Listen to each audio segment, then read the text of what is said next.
In 1950, the Anglo-Iranian Oil Company generated massive profits. Yet under the existing concession, the nation of Iran received a disproportionately small fraction of that wealth in royalties. This single British corporation held more financial power than the entire Iranian government, effectively owning the resources beneath the feet of millions. How did a sovereign nation become a mere gas station for a fading empire? And what happens when the victim finally decides to lock the gates? The city of Abadan was the crown jewel of the British Empire, housing the largest oil refinery on the planet.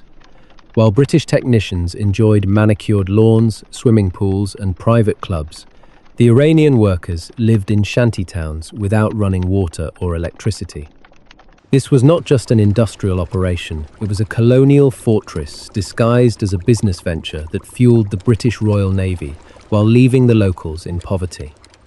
Into this volatile landscape stepped Mohammad Mossadegh, a frail but fiercely principled aristocrat with a law degree from Switzerland. He did not look like a typical revolutionary, often receiving foreign diplomats while wearing pajamas or resting in his bed. However, his rhetoric was a lethal weapon that united a fractured nation under a single radical idea that would shake the foundations of the West. Mossadegh argued that as long as foreigners controlled Iran's oil, Iranian democracy was nothing more than a cruel and hollow illusion. In 1951, the Iranian parliament voted unanimously to nationalize the oil industry, effectively seizing the assets of what we now know as British Petroleum. This was a moment of unprecedented national euphoria, as the Iranian flag was finally raised over the massive Abadan refinery. London was paralyzed by a mixture of shock and deep colonial arrogance. To the British government, this was not a matter of international law or sovereign rights, but a direct theft of their most valuable global asset.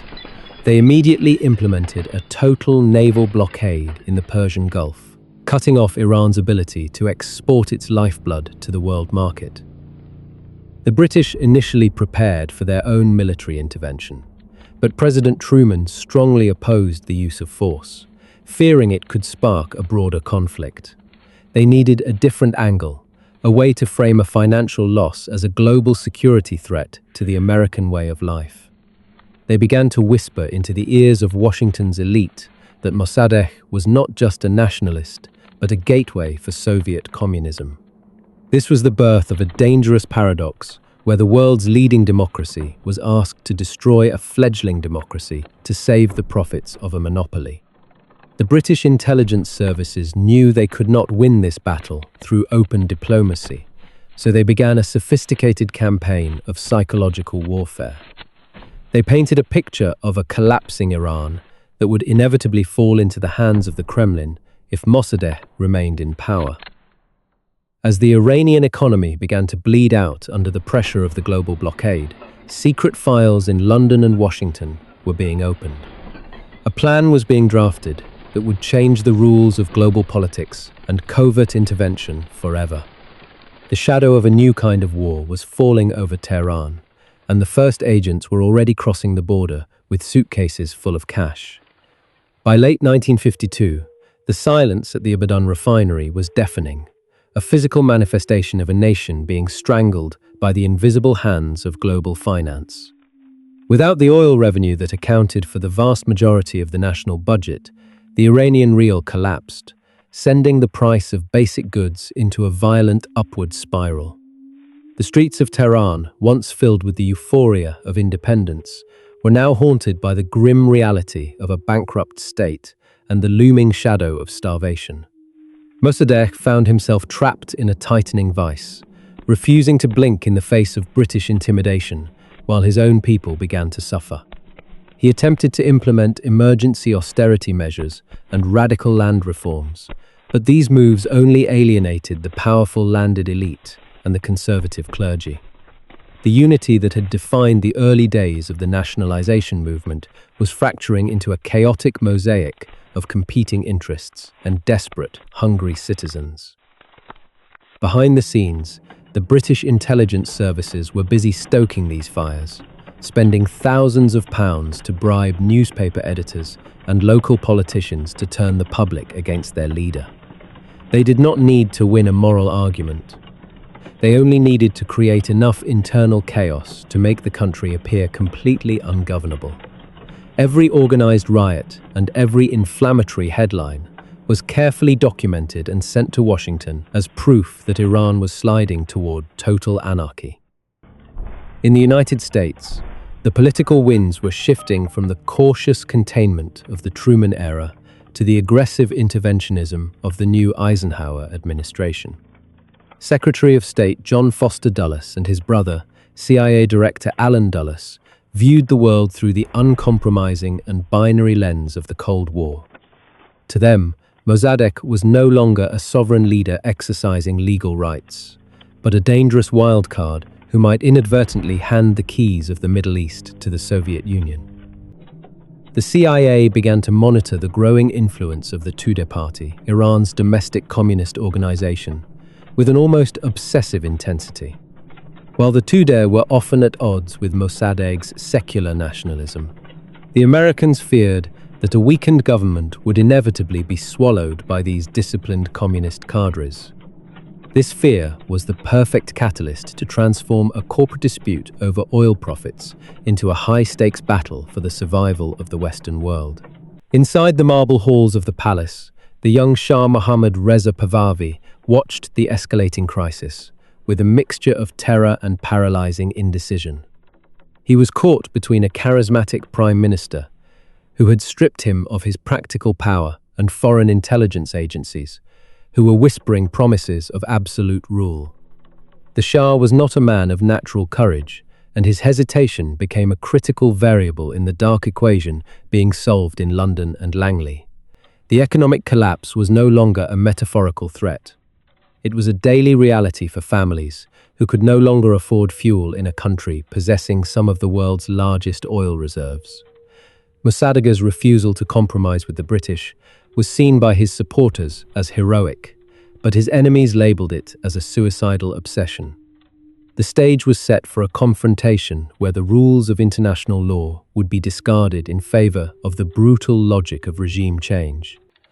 As the summer of 1953 approached, the secret services of two empires finalized a document that bore a deceptively simple and clinical codename. This was not a plan for negotiation or a roadmap for economic aid, but a blueprint for the systematic dismantling of a democracy. The shadows were moving closer to the heart of Tehran, carrying a payload of cash and hidden agendas that would change the course of history.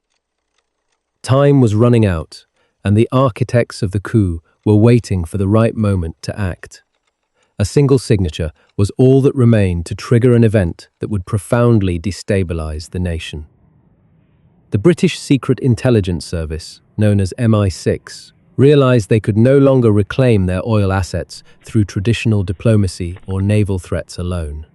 They turned to the CIA with a calculated proposition that framed the Iranian crisis as a domino about to fall into the Soviet orbit.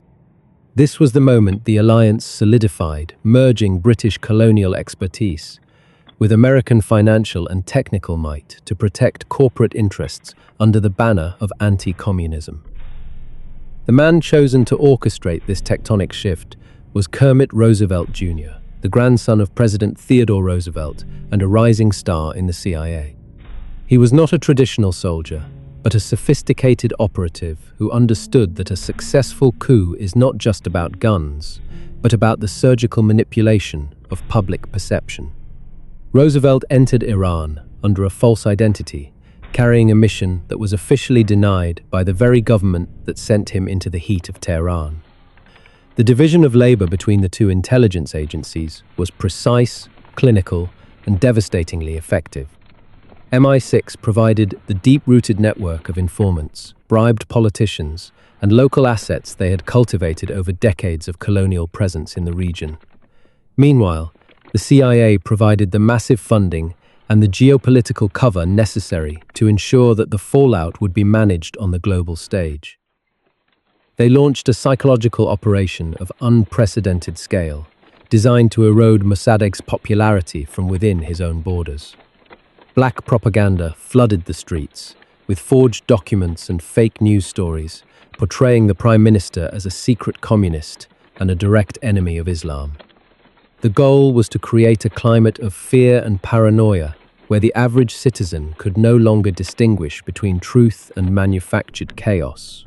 Suitcases filled with American dollars began to circulate through the back alleys of Tehran, finding their way into the hands of gang leaders and even circus performers. These individuals were paid to organize artificial protests that would eventually clash with Mossadegh supporters, creating the illusion of a nation on the brink of a bloody civil war. The mechanics of the coup were being assembled piece by piece, hidden behind the facade of a spontaneous domestic uprising. The most difficult part of the alliance's plan was forcing the hesitant Shah to sign the royal decrees that would dismiss Mossadegh from power. Agents from both agencies worked tirelessly to corner the monarch, using his own family members and high-ranking military officers to apply relentless psychological pressure. They needed the royal seal to give their illegal operation a veneer of constitutional legitimacy in the eyes of the world. With the money distributed and the mobs ready to be unleashed, the architects of Operation Ajax waited for the signal to dismantle a sovereign nation. But even the most meticulously crafted plans are vulnerable to the unpredictable nature of human ego and the sudden chaos of the street. The first move was made under the cover of darkness, but the response from the palace was not what the CIA had expected. On the night of August 15, the meticulously crafted gears of the operation ground to a sudden and violent halt.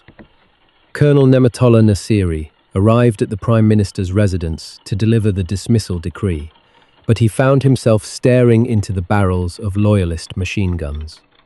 Mossadegh had been tipped off, and instead of a peaceful transition of power, the messenger was promptly arrested and thrown into a cell. News of the failed coup swept through Tehran, plunging the plot's architects into absolute panic. The young Shah, convinced that his life was in immediate danger, did not wait for a second chance or a counterattack. He boarded his private aircraft and fled the country, stopping briefly in Baghdad before seeking refuge in a luxury hotel in Rome. To the world, it appeared that the monarchy had finally collapsed, and that the frail prime minister had achieved a total, definitive victory over his enemies. In Washington, the mood turned from calculated coldness to grim resignation as the State Department prepared to distance itself from the disaster. A coded cable was flashed across the Atlantic to the CIA station in Tehran, carrying a blunt and final command for Kermit Roosevelt to abort the mission and evacuate immediately. The American leadership feared that any further involvement would expose their hand and drive Iran directly into the waiting arms of the Soviet Union. They were ready to cut their losses and leave the British to deal with the wreckage of their lost oil empire.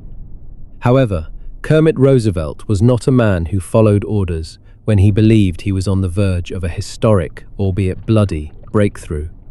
He chose to ignore the direct command from his superiors, effectively going rogue in a foreign capital that was currently hunting for foreign agents. Roosevelt realized that the Shah's flight had created a vacuum of authority and a climate of extreme psychological instability among the public. He decided to use the remaining millions of dollars to launch a second, even more deceptive phase of the operation that would turn the streets of Tehran into a theater of the absurd. He began by hiring crowds of provocateurs and street performers to flood the city center under the guise of being radical communists. These hired rioters were instructed to loot shops, desecrate mosques, and shout slogans in support of the Soviet Union and the Tudeh Party. The goal was to terrify the religious conservative middle class into believing that a Mossadegh victory was synonymous with a godless communist takeover. As the fake communist mobs tore through the city, Roosevelt simultaneously dispatched a second wave of paid demonstrators who claimed to be loyalists of the exiled Shah. These two groups were directed to clash in a series of carefully choreographed and brutal street battles that made the capital look like it was descending into total civil war. The police and the military, confused by the shifting loyalties and the lack of clear orders, stood by as the city burned. Inside his home, Mossadegh remained strangely paralyzed, refusing to unleash the full power of the security forces against the people he claimed to represent. He feared that a mass slaughter in the streets would forever stain his legacy as a democratic reformer and a man of the people. This moral hesitation was the exact vulnerability that the CIA had been waiting to exploit with their manufactured chaos. Roosevelt was now operating from a hidden basement, coordinating with high-ranking military officers who had been bribed or intimidated into joining the final assault. He showed them the royal decrees and convinced them that the Shah was still the legitimate source of power, despite his physical absence from the country. The narrative was being rewritten in real time, transforming a failed coup into a spontaneous national uprising to save the throne. By the morning of August 19, the atmosphere in Tehran had shifted from revolutionary fervor to a suffocating sense of dread and exhaustion. The very people who had once cheered for the nationalization of their oil were now hiding in their homes, terrified of the violence and the looming shadow of the Kremlin. The stage was finally set for the heavy armor to move, and the sound of tank treads began to echo through the narrow alleys. The steel barrels were no longer pointed at foreign invaders, but at the front door of the man who had dared to challenge the global order. The final act of the heist was about to begin, and it would be written in the blood of those who thought they were finally free. The rumble of Sherman tanks became a rhythmic pounding against the pavement of Khak Street, signaling the end of the democratic experiment. Inside his modest brick home, Mohammad Mossadegh sat in his bed, a frail figure wrapped in a bathrobe, listening as the world he tried to build was systematically dismantled by heavy artillery.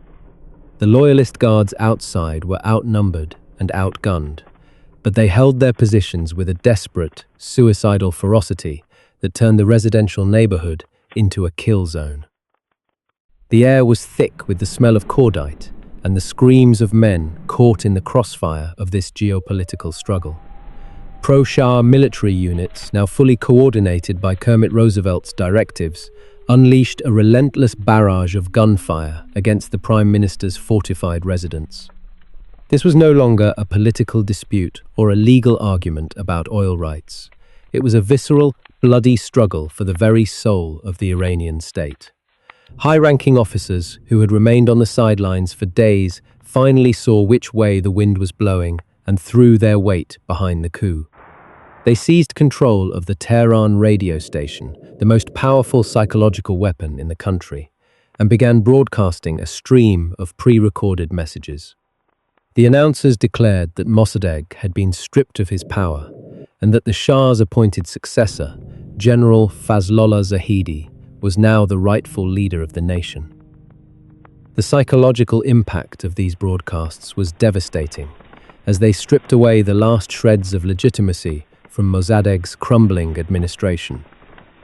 Even as the shells continued to rain down on his roof, the Prime Minister refused to authorize a counterattack that would involve the communist Tudeh party, fearing a civil war more than his own demise. His adherence to constitutional principles, even in the face of an illegal invasion, became his greatest strategic weakness. The battle for the Prime Minister's house lasted for 9 grueling hours, a period during which the surrounding neighborhood was transformed into a landscape of rubble and fire. More than 300 people lost their lives in the crossfire, their bodies left in the gutters as the political fate of the nation was decided by caliber and steel. The pro-coup forces used the captured radio station to broadcast the address of Mossadegh's home, essentially inviting the paid mobs to participate in the final slaughter. As the sun began to set over the Alborz Mountains, the heavy artillery finally silenced the last pockets of resistance around the villa. The tank commander, a man who had been promised a high position in the new administration, ordered his crew to fire directly into the upper floors of the residence. The collapse of the structure's front facade was the final crushing blow to the morale of the few remaining loyalists who had refused to abandon their post. Inside the shattered remains of the house, the looters found a treasure trove of symbolic targets, tearing down the portraits of national heroes and desecrating the symbols of Iranian sovereignty. They were not looking for gold or jewels, but for the physical evidence of a dream that had dared to challenge the hegemony of the British Empire. The destruction was methodical and savage, intended to send a clear message to anyone who might still harbor thoughts of resistance. In a luxury hotel in Rome, the Shah received the news of the victory with a mixture of relief and a newfound sense of divine right. He had left Iran as a frightened fugitive, but he would return as a king who owed his throne to the clandestine services of a foreign superpower. The telegram from Tehran was short and clinical, confirming that the old man was in custody and the capital was secure under military law. The international community watched in silence as the democratic government of Iran was replaced by a military dictatorship overnight. The British oil executives, who had been waiting in the wings for months, began drafting the new contracts that would return the Abadan refinery to their control. They viewed the blood in the streets of Tehran as a necessary cost of doing business in a world where corporate interests were synonymous with national security. Mossadegh eventually realized that his presence was only prolonging the inevitable bloodshed and decided to surrender to the new authorities. He walked out of his hiding place with the same quiet dignity he had maintained throughout his trial by fire, surrendering to the officers who had once sworn to protect him. He was taken into custody not as a criminal, but as a fallen giant whose shadow still loomed large over the scorched earth of Tehran. General Zahedi's first act as the new prime minister was to declare a state of martial law and ban all political gatherings. The military was given a blank check to hunt down the remnants of the National Front and the Tudeh party, leading to a wave of arrests that filled the country's prisons to capacity. The infrastructure of dissent was dismantled with the same surgical precision that had been used to orchestrate the coup itself. The CIA and MI6 had achieved their immediate objective, but they had also planted the seeds of a deep and abiding resentment that would fester for decades. They had proven that the rules of international law were merely suggestions when they conflicted with the demands of the global energy market. The victory was total, the oil was secured, and the threat of communism had been pushed back into the shadows of the Cold War. The new government began to erase every trace of the nationalization movement, unaware that they were creating a vacuum that would eventually be filled by a much more radical force. The silence in Tehran was not the silence of peace, but the heavy, suffocating quiet that precedes an even greater explosion. The iron gates of the Qasr prison slammed shut, signaling the transition of Mohammad Mossadegh from a national hero to a prisoner of the state. While the streets were being scrubbed of blood, the legal machinery of the new regime began to grind with cold, calculated efficiency. The world's cameras were gone, replaced by the sterile silence of a military courtroom, where the former prime minister would face charges of high treason. The trial was a carefully orchestrated piece of political theatre designed to humiliate the man who had dared to challenge the British Empire. Mossadegh, however, refused to play the role of the broken victim, using his defense to deliver a final scathing indictment of foreign interference. He spoke not to the judges who had already decided his fate, but to the history books and the future generations of Iranians who would remember his name. The verdict was a calculated act of geopolitical pragmatism, sentencing him to 3 years of solitary confinement, followed by a lifetime of house arrest in his ancestral village. The architects of the coup knew that executing him would create a martyr whose ghost would be more dangerous than the living man. They chose instead to bury him alive in the silence of the countryside, stripping him of his voice while keeping his heart beating as a symbol of their total victory. For his loyal subordinates, the resolution was far less merciful and much more permanent. Hussein Fatemi, the brilliant and defiant foreign minister who had been the vocal soul of the nationalization movement, was hunted down and executed by a firing squad. His death served as a visceral warning to the Iranian intelligentsia that the era of democratic debate had been replaced by the law of the gun and the absolute authority of the throne. With the political opposition effectively decapitated, the victors turned their attention to the real prize that had fueled the entire conspiracy. In 1954, the consortium agreement was signed, ending the British monopoly, but ensuring that Iranian oil remained under Western control. This was the final stage of the heist, where the spoils were divided among the powers that had financed the chaos in the streets of Tehran. The British were forced to swallow a bitter pill, losing their exclusive grip on the oil fields as the Americans demanded a 40% stake in the new arrangement.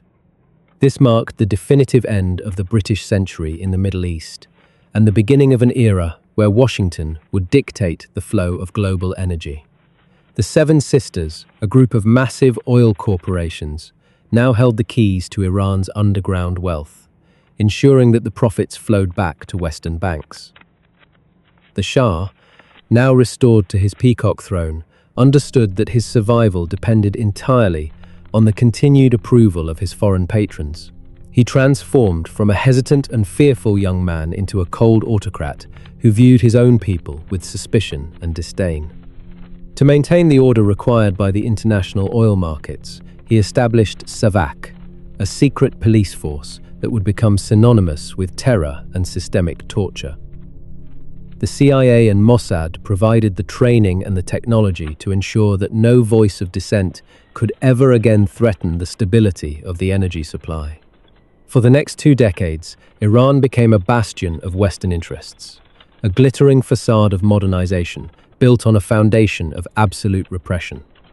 The brutal law of geopolitics had been upheld, proving that a nation's right to its own resources was secondary to the strategic needs of the great powers.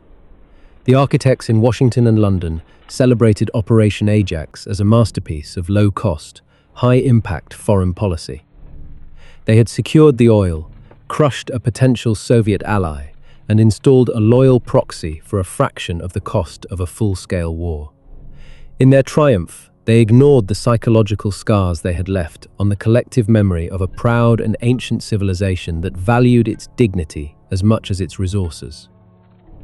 The shadow of 1953 would grow longer with every passing year, reaching toward a future where the blowback would be far more expensive than the oil they had stolen. The West believed they had bought stability with a few $1 million and a well-placed coup, unaware that they had just started a clock they could not stop. The silence in the streets of Tehran was not a sign of acceptance, but the quiet gathering of a storm that would eventually reclaim everything.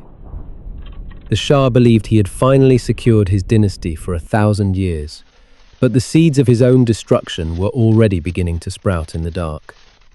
A new and far more radical force was watching from the shadows, waiting for the perfect moment to turn the oil into a weapon of holy war. The silence of the Ahmadabad village where Mossadegh lived out his final years was not the end of the story, but rather the long, slow fuse of a much larger explosion. The Shah's peacock throne, reinforced by the steel of American tanks and the surveillance of SAVAK, appeared invincible to the outside world for over 2 decades. Yet, beneath the surface of a modernizing Iran, the memory of 1953 remained a festering wound that no amount of oil wealth could heal. By 1979, the pressure reached its breaking point as the very forces the CIA had manipulated, the religious conservatives and the disillusioned youth, united to tear down the monarchy. The revolution was not just an internal uprising, but a violent rejection of the foreign influence that had been forced upon the nation 26 years earlier. When the protesters stormed the American embassy in Tehran, they were not just taking hostages, they were attempting to exorcise the ghosts of Operation Ajax. The short-term victory of securing cheap oil and stopping communism had evolved into a permanent strategic nightmare for Western foreign policy. The 1953 heist proved that while you can buy a government and steal a resource, you cannot easily purchase the long-term submission of a population. This fundamental miscalculation remains the most expensive lesson of the 20th century, turning a once loyal ally into a permanent and defiant adversary. Today, the story of Mossadegh serves as a grim template for the concept of modern sovereignty and the limits of international law. It forces us to ask whether a nation can ever truly be independent if its soil contains the lifeblood of the global industrial machine. The heist of 1953 revealed a brutal truth that still resonates in the boardrooms of energy giants and the halls of power in Washington and London.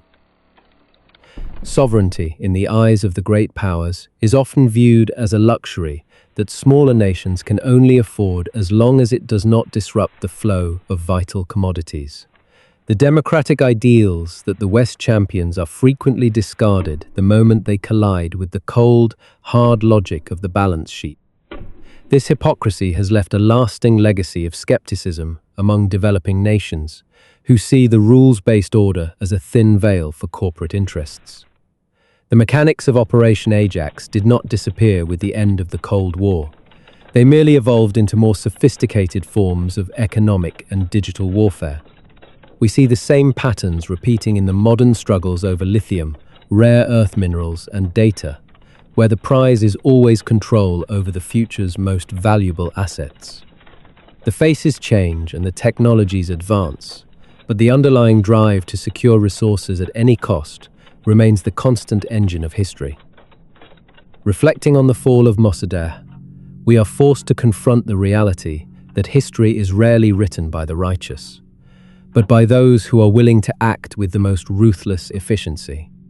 The frail old man in the bathrobe lost his country, his freedom, and his legacy in the short term, but he gained a permanent place as a symbol of resistance. His story is a reminder that the true cost of a heist is never paid at the moment of the theft, but in the decades of consequences that follow.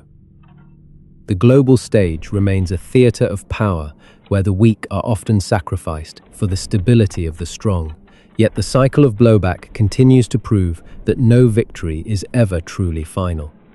As we look at the current geopolitical landscape, the shadows of 1953 are still visible in every trade war and every interventionist policy. The question is no longer whether such heists occur, but who will be the next to pay the price for a moment of perceived strategic brilliance.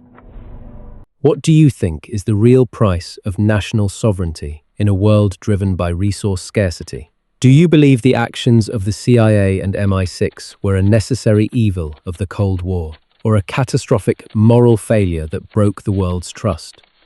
Share your perspective in the comments below. And if you found this deep dive valuable, subscribe to JOS as we uncover more hidden mechanics of the powers that shape our world.